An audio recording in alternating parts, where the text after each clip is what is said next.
প্রিয় আলোর অন্বেষা চ্যানেলের দিনী ভাই ও বোনেরা, আসসালামু আলাইকুম। আশা করি মহান আল্লাহর অসীম রহমতে আপনারা সবাই ভালো আছেন। লাব্বাইক আল্লাহুম্মা লাব্বাইক, হে আল্লাহ আমি হাজির। এ ধ্বনিতে মুখরিত হয় মক্কার আরাফার ময়দান। সেলাইবিহীন দুই টুকরো সাদা কাপড় পরে পবিত্র কাবা শরীফ তাওয়াফ করা প্রত্যেক মুমিনের হৃদয়ে লালিত স্বপ্ন। কিন্তু বিভিন্ন কারণে সেই সোনালী স্বপ্ন বাস্তবায়ন হয় না। তবে দয়াবান আল্লাহ এমন কিছু পথ বের করে দিয়েছেন, যদি কেউ ঈমান ও বিশ্বাসের সঙ্গে এবং পরকালে সওয়াবের আশায় আমলগুলো করে, তবে এর দ্বারা যে কেউ মকবুল হজ অথবা উমরার সওয়াব পেতে পারে।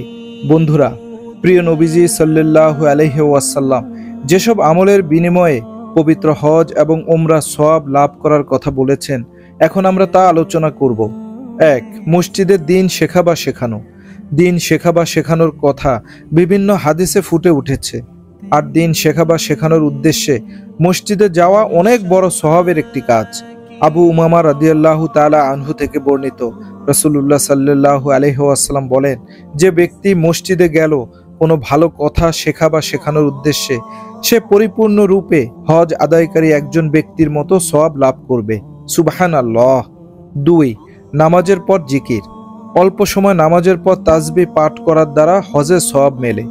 আবু দারদা রাদিয়াল্লাহু তাআলা আনহু থেকে বর্ণিত আছে, আমরা একবার রাসূলুল্লাহ সাল্লাল্লাহু আলাইহি ওয়াসাল্লামকে বলি, হে আল্লাহর রাসূল, ধনী ব্যক্তিরা সওয়াবের ক্ষেত্রে আমাদের ছাড়িয়ে যাচ্ছে। তারা হজ করেন, আমরা হজ করি না। তারা সংগ্রাম যুদ্ধে শরীক হন, আমরা শরীক হতে পারি না। তখন রাসূলুল্লাহ সাল্লাল্লাহু আলাইহি ওয়াসাল্লাম বলেন, আমি কি তোমাদের এমন আমলের কথা বলবো যেটা তোমরা করলে তারা যে আমল করে তার চেয়ে বেশি সওয়াব পাবে? আর সেটা হলো, প্রতি নামাজের পর তোমরা 34 বার আল্লাহু আকবার, 33 বার সুবহানাল্লাহ ও 33 বার আলহামদুলিল্লাহ পড়ো। মুসনাদে আহমদ। ৩. ইশরাক করা। শরীয়তের পরিভাষায় সূর্যোদয়ের পর এবং সূর্যের পূর্ণ কিরণ বিচ্ছুরিত হওয়ার পর মাত্র 2-4 রাকাত ইশরাকের নামাজের দ্বারা হজ ও উমরা সওয়াব মিলবে।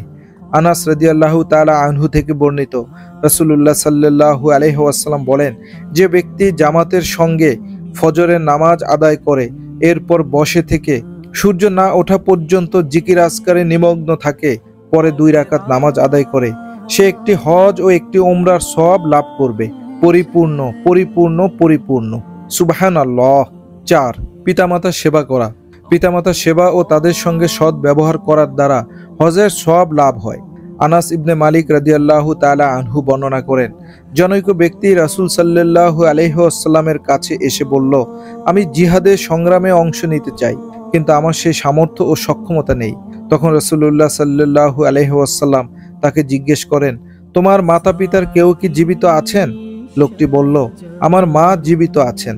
তখন রাসূল সাল্লাল্লাহু আলাইহি ওয়াসাল্লাম বলেন, তাহলে মায়ের সেবা করে আল্লাহর নিকট যুদ্ধ সংগ্রামে যেতে না পারার অপারগতা পেশ করো। এভাবে যদি করতে পারো এবং তোমার মা সন্তুষ্ট থাকেন, তাহলে তুমি হজ, উমরা এবং যুদ্ধ সংগ্রামে সওয়াব পেয়ে যাবে। সুতরাং আল্লাহকে ভয় করো এবং মায়ের সেবা করো। সুবহানাল্লাহ। ৫. জামাতে নামাজ আদায়। আবু উমামা রাদিয়াল্লাহু তাআলা আনহু বর্ণনা করেন, নবীজি সাল্লাল্লাহু আলাইহি ওয়াসাল্লাম বলেছেন, যে ব্যক্তি মসজিদে গিয়ে জামাতের সঙ্গে ফরজ নামাজ আদায় করলো, সেজন্য হজ করে এলো। আর যে ব্যক্তি নফল নামাজ আদায় করতে মসজিদে গমন করলো, সেজন্য উমরা করে এলো। সুবহানাল্লাহ। ৬. জুমার নামাজ আদায়। জুমার নামাজে আগে যাওয়া এটি আল্লাহর কাছে অনেক পছন্দনীয় আমল। এই আমলের বিনিময়ে আল্লাহ তাআলা হজের সওয়াব দান করবেন। সাহাল রাদিয়াল্লাহু তাআলা আনহু থেকে বর্ণিত, রাসূলুল্লাহ সাল্লাল্লাহু আলাইহি ওয়াসাল্লাম বলেন, তোমাদের জন্য প্রত্যেক জুমায় হজ ও উমরা লাভের সুযোগ রয়েছে।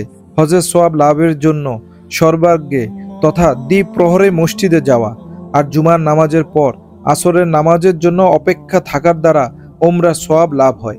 সুবহানাল্লাহ। ৭. মসজিদে কুবায় নামাজ আদায়। মসজিদে কুবায় নামাজ আদায় করায় উমরার সওয়াব লাভ হয়। রাসূলুল্লাহ সাল্লাল্লাহু আলাইহি ওয়াসাল্লাম ইরশাদ করেন, যে ব্যক্তি নিজ ঘরে পবিত্রতা অর্জন করলো, তারপর মসজিদে কুবায় এসে কোনো নামাজ আদায় করলো, সে উমরার সওয়াব হাসিল করলো। সুনান ইবনে মাজাহ। সুবহানাল্লাহ।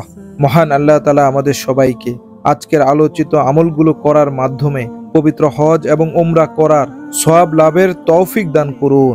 আমিন। ও আখিরি দাওয়ানা আনিল হামদুলিল্লাহি রব্বিল আলামিন। প্রিয় দর্শক, আপনিও হন ইসলামের প্রচারক। ভিডিওটি ভালো লাগলে লাইক, কমেন্ট ও শেয়ার করুন এবং চ্যানেলটি সাবস্ক্রাইব করে আমাদের সাথেই থাকুন। ধন্যবাদ।